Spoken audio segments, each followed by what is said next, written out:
السلام علیکم. میں محمد انس کلاسز پونے سے. میں ایک ٹاپک یا ایک موضوع پہ ڈسکس کرنا چاہتا ہوں کہ اکثر میں نے دیکھا ہوں کہ مسجد میں لوگ آتے ہیں جنازے کی نماز پڑھنے کے لیے، اور افسوس کی بات ہے کہ جن کے ماں باپ کا انتقال ہوا ان کے بچے لوگ یا رشتہ دار لوگوں نماز نہیں پڑھتے. وجہ الگ الگ ہوتی ہے. ایسا ہوتا ہے کہ کوئی طہارت میں نہیں ہے، کسی کو پروسیجر نہیں پتہ ہے، کوئی ڈرتے ہیں کون سی دعا، لیڈیز جینٹس کچھ مسئلے ہیں. تو میں خاص کر کے مفتی صاحب کو آج ریکویسٹ کیا کہ ایک ثواب جاری کے حساب سے ہم کو یہ شیئر کرنا ہماری امت کو کہ بھائی صحیح طریقہ، صحیح ترتیب کیا ہے جنازے کی نماز کی. اکثر دفن کرنے وقت تک حجتیں ہوتی ہے، کوئی اس طرح کرو اس طرح کرو، برگے ڈالو. میں نے بہت ساری چیزیں دیکھو اور وہاں پہ کلیشز بھی، جھگڑے بھی. تو میں چاہتا ہوں کہ مفتی بلال ندوی صاحب جو ہمارے اسپوکن عربی کے جو ہے نا دینیات کا کورس چلاتے ہیں ہمارے اس میں، تو میری خاص درخواست ہے انس کلاسز کی طرف سے، پرسنل ریکویسٹ ہے.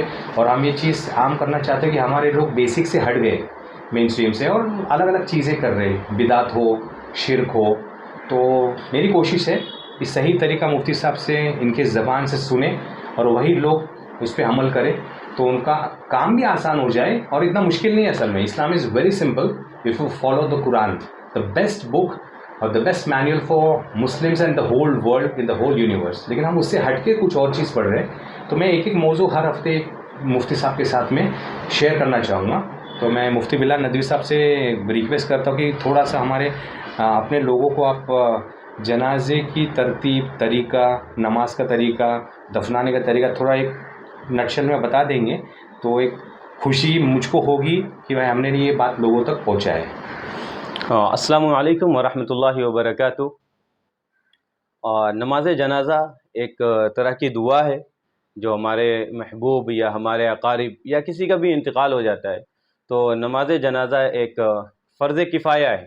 فرض کفایہ کا مطلب یہ ہوتا ہے کہ اگر محلے کے، اس ایریے کے کچھ لوگوں نے نماز پڑھ لی، نماز جنازہ میں شریک ہو گئے تو نماز ان کی ہو جائے گی. اور اگر کسی نے نہیں پڑھی تو پورا کا پورا ایریا، پورا کا پورا محلہ، سب کے سب گنہگار ہوں گے. اب بہت مرتبہ یہ دیکھا جاتا ہے کہ لوگ شریک ہوتے ہیں کہ میت ہو گئی ہے، میت ہو گئی ہے، ان کا انتقال ہو گیا ہے، ہمیں جانا ہے. کافی دور دور سے لوگ سفر بھی کرتے ہیں اور آتے ہیں، اور آتے ہی اس لیے ہیں کہ میت ہوئی ہے تو ان کے لیے کیا کریں گے؟ دعا کریں گے. اور دعا کے ٹائم پہ وہ باہر کھڑے رہتے ہیں جہاں پہ نماز جنازہ ہو رہی ہوتی ہے، اس سے دور چلے جاتے ہیں. اب ان سے پوچھو بھائی آپ نماز جنازہ میں کیوں شریک نہیں ہو رہے ہو؟ تو ہمیں پتہ نہیں ہے کہ کیا پڑھتے ہیں، کیسے پڑھتے ہیں. آپ یہ سوچیں، آپ جس سے محبت کرتے ہو یا آپ کے والدین جن سے آپ سب سے زیادہ محبت کرتے ہو اور انہوں نے اپنی زندگی آپ کے اچھے کرنے کے لیے پوری زندگی کھپا ڈالی اور آج ان کا انتقال ہو گیا ہے اور وہ ایک ایک نیکی کے محتاج ہو گئے.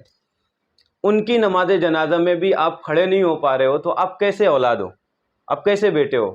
آپ کیا کر رہے ہو؟ اپنے باپ کے لیے دعا نہیں کر پا رہے ہو لوگوں کے ساتھ میں. آپ کو پتہ نہیں ہے اور آپ پتہ کرنے کی کوشش بھی نہیں کر رہے ہو. الحمدللہ آج کل تو ساری چیزیں اویلیبل ہیں، پھر بھی آپ اتنی دور ہو، آپ دنیا بھر کی چیزیں معلوم کر لیتے ہو. لیکن یہ کہ ہم نماز جنازہ کیسے پڑھیں، نماز جنازہ میں کیا چیزیں ضروری ہیں کہ میں اپنے والدین کے لیے یا اپنے جو رشتہ دار ہیں یا جو محبوب ہیں یا جو اقارب ہیں ان کے لیے میں دعا کر سکوں. تو نماز جنازہ ایک طریقے کی دعا ہے اور بہت سمپل ہے. ایک یہ ہے کہ ہم صرف اس میں کھڑے ہو جائیں، امام صاحب پڑھا رہے ہیں، اس میں جو سب سے ضروری چیز ہے وہ ہے کہ کھڑے ہو کے نماز پڑھنا. دوسری چیز ہے کہ جب بھی امام صاحب اللہ اکبر بولیں گے آپ نے اللہ اکبر بولنا ہے. تو سب سے پہلے امام صاحب بولتے ہیں اللہ اکبر، یہ پہلی تکبیر ہو گئی. اور نیت کرنا ہے کہ میں مغفرت کے لیے جن کا انتقال ہو گیا ہے، وہ لڑکا ہے، لڑکی ہیں، بالغ ہیں، نابالغ ہیں، پتہ ہے تو ٹھیک ہے، نہیں پتہ ہے تو پوچھنے نہیں جائیں گے بھائی لڑکا ہے کیا، بالغ تھا کیا، عمر کیا ہے اس کی. کبھی کبھی ہم انجانے سٹی میں رہتے ہیں، شہروں میں رہتے ہیں تو ہمیں معلوم نہیں رہتا ہے. تو ہم کیا کریں گے؟ نارمل کوئی سی بھی دعا، جو دعا ہے، جیسے بالغ کی الگ دعا ہے اور نابالغ کے لیے الگ دعا ہے.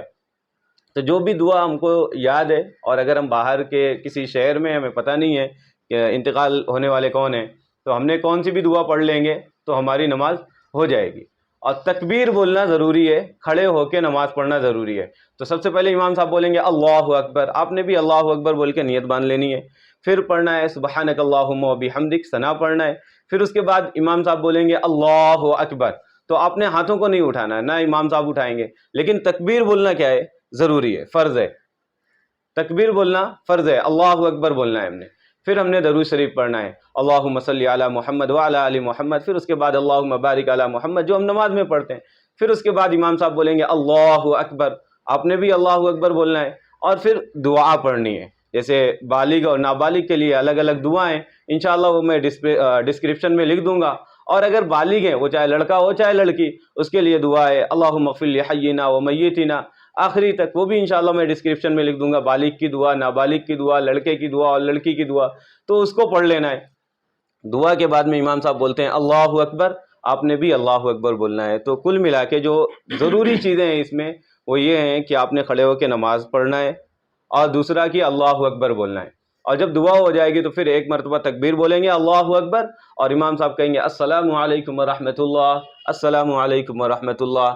اس طریقے سے آپ کی مکمل نماز ہو گئی. آپ نماز ضرور پڑھیں, اور اگر آپ کو نہیں آتا ہے تو آپ معلوم کریں آپ کیسے ہیں کہ اپنے دوستوں اپنے رشتہ داروں اور اپنے والدین کے لیے دعا بھی نہیں کر سکتے ہو ان کے آخری وقت میں, جنہوں نے آپ کے لیے بہت ساری قربانیاں دی ہیں. اور پھر اسی طریقے سے جو آج کل بہت ساری خرافات اور رسومات آئی ہوئی ہیں, تو یہ ہمارا نماز جنازہ کا ایک ویڈیو تھا. اگر ہم اس میں جائیں گے ڈیٹیلز میں کہ کیسے دفناتے ہیں, کیسے تکفین کرتے ہیں, تو بہت لمبی ویڈیو ہو جائے گی. تو انشاءاللہ ہم ایسا کرتے ہیں کہ آج ہم نے نماز جنازہ لیا ہے, اور انس بھائی ہم دوبارہ کیا کریں گے, تکفین یا تجہیز کہ کیسے کفناتے ہیں اور کیسے دفناتے ہیں, انشاءاللہ اس پہ ہم نیکسٹ ویڈیو کر لیں گے. نہیں بالکل صحیح ہے.